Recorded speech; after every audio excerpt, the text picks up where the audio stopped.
Assalamualaikum warahmatullahi wabarakatuh. Apa kabar teman-teman solih-solihah kelas 6? Alhamdulillah, hari ini kita bertemu lagi dalam pembelajaran PAI. Semoga teman-teman selalu sehat dan tetap semangat. Hari ini kita masih akan belajar tentang hari akhir. Silakan teman-teman persiapkan buku paket PAI bab hari akhir di halaman 18. Tujuan pembelajaran kita kali ini adalah setelah teman-teman mendengarkan dan melihat penjelasan dari ustazah, teman-teman mampu 1. Mengetahui tentang tanda-tanda hari akhir. Kedua, memahami dan meyakini hikmah mempercayai hari akhir.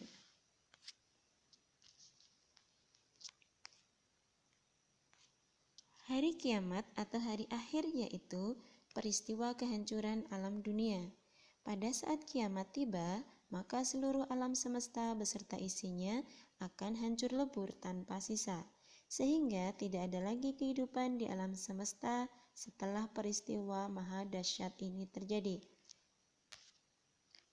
Tidak ada seorang manusia pun yang dapat mengetahui kapan peristiwa dahsyat itu terjadi.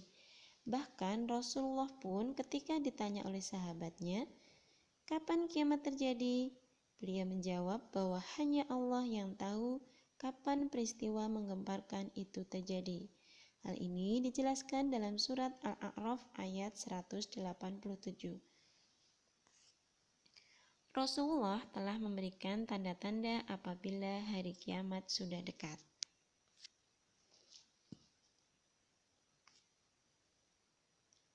Tanda-tanda akan datangnya hari kiamat ada dua. Yang pertama, tanda-tanda umum, yaitu tanda-tanda yang terjadi secara menyeluruh di mana hari kiamat sudah dekat, tetapi belum nampak di depan mata.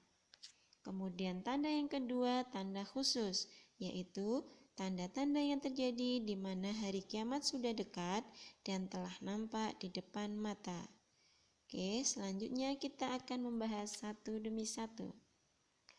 Tanda-tanda umum akan datangnya hari akhir. Yang pertama, ilmu agama yang dianggap tidak penting dan banyak ulama muslim yang wafat. Saat ini kita mungkin menemukan beberapa orang yang menyepelekan ilmu agama. Ilmu agama dianggap tidak penting, sehingga kemudian Allah mencabut ilmu agama itu, yang ditandai salah satunya dengan semakin banyaknya para ulama yang wafat dan tidak ada pengganti para ulama tersebut. Kemudian kedua, munculnya sesuatu yang tidak pernah terbayangkan sama sekali. Di antaranya adalah kemajuan bidang ilmu pengetahuan dan teknologi yang belum bisa terbayangkan 100 tahun yang lalu.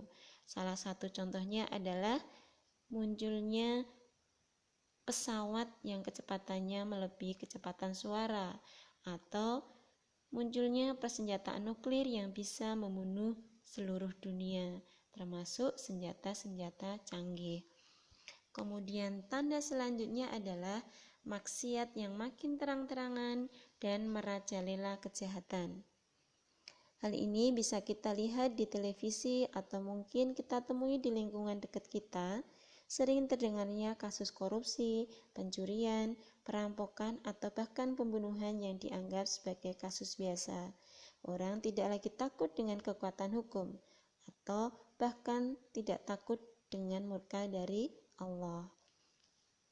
Kemudian selanjutnya adalah banyaknya perzinahan dan minuman keras atau minuman khamr yang menimbulkan tindakan kriminalitas semakin merajalela. Kemudian, tanda-tanda umum selanjutnya adalah banyaknya laki-laki yang perilakunya menyerupai perempuan dan sebaliknya.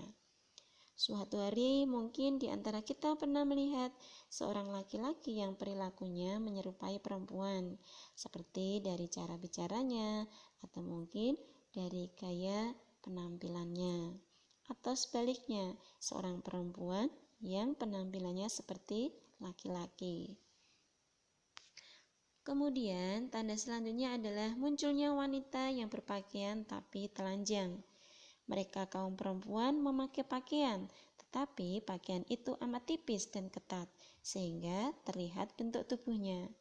Buat teman-teman akhwat, marilah kita ketika berpakaian berusaha untuk pakaian kita bisa menutup aurat kita, tidak tipis bahannya dan tidak ketat sehingga memperlihatkan lekuk-lekuk dari tubuh kita, sehingga kelak dari pakaian yang kita pakai bisa menyelamatkan kita di yaumul akhir. Kemudian tanda terakhir adalah munculnya orang-orang yang mengaku sebagai nabi atau rasul. Seperti tren sekarang adalah munculnya orang yang mengaku sebagai ratu sejagat. Kemudian tanda-tanda khusus akan datangnya hari kiamat. Yang pertama adalah munculnya Dajjal. Dalam sebuah riwayat disebutkan Dajjal adalah pemimpinnya orang kafir. Dia bertubuh sangat besar, mampu menghidupkan orang mati, di keningnya ada tulisan kafir dan memiliki mata satu. Kemudian turunnya Nabi Isa untuk menegakkan syariat Nabi Muhammad. Dalam surat Al-Imran ayat 55 dikatakan bahwa Nabi Isa tidaklah dibunuh oleh orang-orang Yahudi, melainkan Allah mengangkat Nabi Isa ke langit.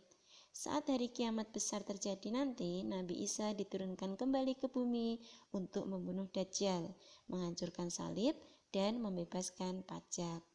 Kemudian tanda selanjutnya adalah keluarnya Ya'juj dan Ma'juj, yaitu dua suku yang akan muncul pada akhir zaman. Mereka dikisahkan memiliki kekuatan sebagai perusak dan penghancur kehidupan di muka bumi, dan mereka akan berperang melawan Nabi Isa beserta pasukannya di Bukit Tursina. Kemudian tanda selanjutnya adalah munculnya Dabbah, yaitu sejenis binatang melata dan bisa berbicara pada manusia. Binatang itu akan hadir di bumi untuk menunjukkan kekuasaan Allah. Hal ini dijelaskan dalam surat An-Naml ayat 82. Kemudian tanda selanjutnya adalah terbitnya matahari dan tempat terbenamnya. Dalam hadis riwayat muttafaqun alaih diberitakan bahwa kiamat tidak akan terjadi sehingga matahari terbit dari tempat terbenamnya. Semua manusia akan beriman ketika melihatnya saat itu. Kemudian terakhir adalah kemenangan orang-orang Islam atas Yahudi. Disebutkan dalam sebuah riwayat bahwa orang-orang Yahudi akan dikejar-kejar oleh orang-orang Islam.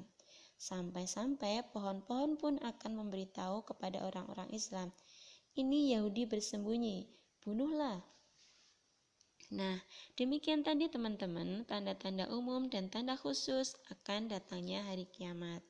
Setelah kita mempelajari tanda-tanda dari datangnya hari kiamat, terakhir kita belajar tentang hikmah mempercayai hari akhir. Setelah kita mengetahui makna dan tanda-tanda dari hari kiamat serta meyakininya, ada hikmah yang bisa kita dapatkan. Yang pertama, kita akan semakin bertambah yakin dengan kebesaran dan kekuasaan Allah. Kemudian kita bertambah semakin bersemangat mengerjakan amal kebaikan dan berusaha tidak menunda-nunda dalam melakukan amal kebaikan, seperti ketika melakukan sholat 5 waktu, mengerjakan PR, atau mengerjakan tugas-tugas yang lainnya. Kemudian yang ketiga, kita akan berusaha menghindari perbuatan yang dilarang oleh Allah, seperti berkelahi, menyontek, atau mencuri dan mengambil sesuatu yang bukan milik kita. Terakhir, kita akan berusaha untuk bersikap jujur, disiplin, dan bertanggung jawab dalam melakukan pekerjaan. Demikian tadi teman-teman penjelasan dari Ustazah tentang hari akhir. Silahkan nanti setelahnya teman-teman mempelajari video yang pertama dulu sudah disampaikan Ustazah dan kedua ini, kemudian mengerjakan tantangan yang sudah disampaikan di panduan PDR oleh Ustazahnya masing-masing. Oke, tetap semangat dan semoga selalu sehat. Terima kasih. Wassalamualaikum warahmatullahi wabarakatuh.